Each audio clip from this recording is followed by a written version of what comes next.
जय जय श्री राधे। आज से हम सब साधक विरही भोरी सखी का चरित्र चित्रण श्रवण करेंगे। तुमने आज लो बात न पूछी, को द्वारे चिल्लात न पूछी। जीवन बीत्यो गोद पसारे, कहा लोभ लालच ना पूछी। मैं नित हौस भरी कहिबे की, हंसी कबहू कुशलात न पूछी। कोटि उपाय किए पर तुमने, का सोचत दिन रात न पूछी। कैसे कटत दिवस निशि तेरे, का दुख सुखत गात न पूछी। तुमने आज लो बात न पूछी। यमुना जी के युगल घाट में श्री वृंदावन के लोग इस सखी को रोते हुए नित्य देखते थे। रोते तो सब हैं इस जगत में, कौन नहीं रोता। कोई पत्नी के लिए तो कोई पति के लिए, कोई परिवार के लिए तो कोई धन आदि के लिए। पर इस रुदन की विशेषता ये थी कि ये रुदन संसार के लिए ना होकर अपनी श्री जी के लिए था। पदों की रचना फिर उसका गायन किसी को सुनाने के लिए नहीं, किसी के लिए नहीं, सिर्फ अपनी लाडली श्री जी के लिए। लोग देखते थे अपने ऊपर एक नीली चुनरी ओढ़े दूर यमुना के किनारे बैठी ये सखी रोती रहती, पदों को उसी समय बनाती और गाती। कठोर से कठोर हृदय भी पिघल जाता, क्योंकि गायन ही हृदय को वेदने वाला था। इस सखी की यही साधना थी, रोना रोना, सिर्फ रोना। अजी, इससे बड़ी कोई साधना हो सकती है? मध्य प्रदेश में भैलसा नामक स्थान पर एक परिवार था जो भगवान श्री कृष्ण का परम भक्त था। उस परिवार के मुखिया थे छेदालाल जी। उनकी संतान हुई नहीं, अवस्था बढ़ती ही जा रही थी। अमावस्या का दिन था। कोई ब्राह्मण द्वार पर आए थे, भिक्षा मांगी तो छेदालाल जी की धर्मपत्नी जब भिक्षा लेकर आई तो ब्राह्मण ने पूछ लिया, आपकी संतान? परम भक्त छेदालाल जी की पत्नी ने कह दिया, हे प्रभु, मेरे कोई पुत्र नहीं है। ब्राह्मण बिना भिक्षा लिए आगे बढ़ गए। उस दिन बहुत दुख हुआ छेदालाल की पत्नी को। पतिदेव समझाते रहे, पर संतानहीन रहना ये अब इन्हें असहाय हो रहा था। रात भर रोती रही ये। पतिदेव श्री धाम वृंदावन के प्रति अनुराग से भरे थे।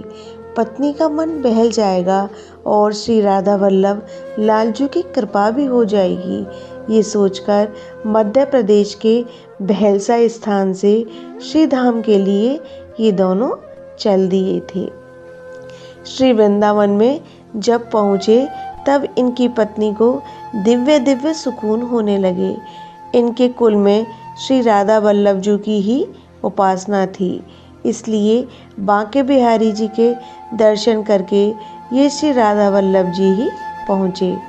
पर वहाँ जाते ही इनकी पत्नी को पता नहीं क्या भाव उठा, इन्होंने रोना शुरू कर दिया।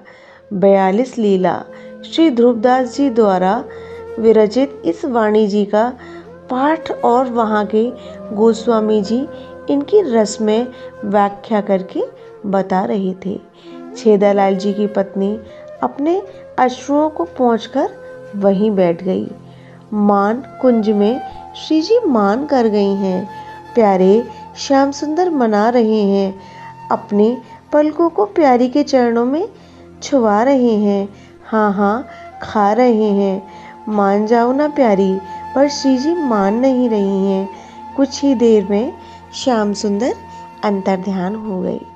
श्री जी की व्याकुलता बढ़ गई। इस लीला को सुनते ही छेदालाल की पत्नी मूर्छित होकर गिर गई थी। उन्हें देह सुध भी ना रही थी। 2 दिन तक इनकी ऐसी ही स्थिति रही।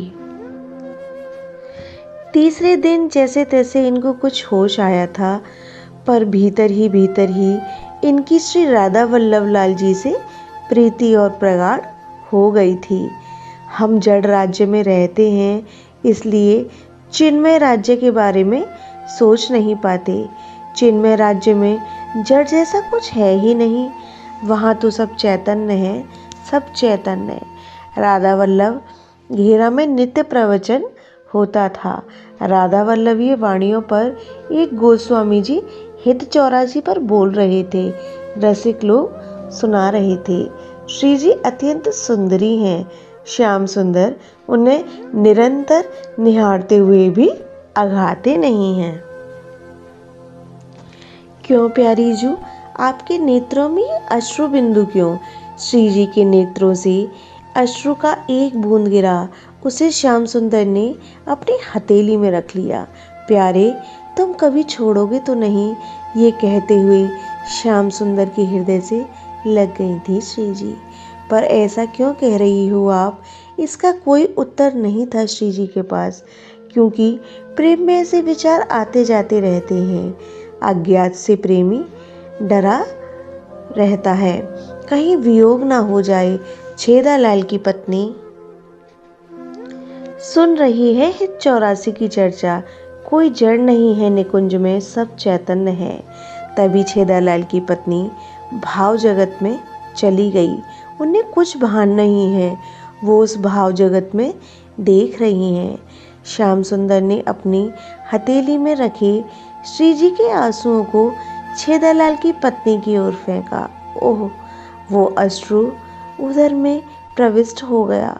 छेदालाल की पत्नी भाव विभोर हो गई।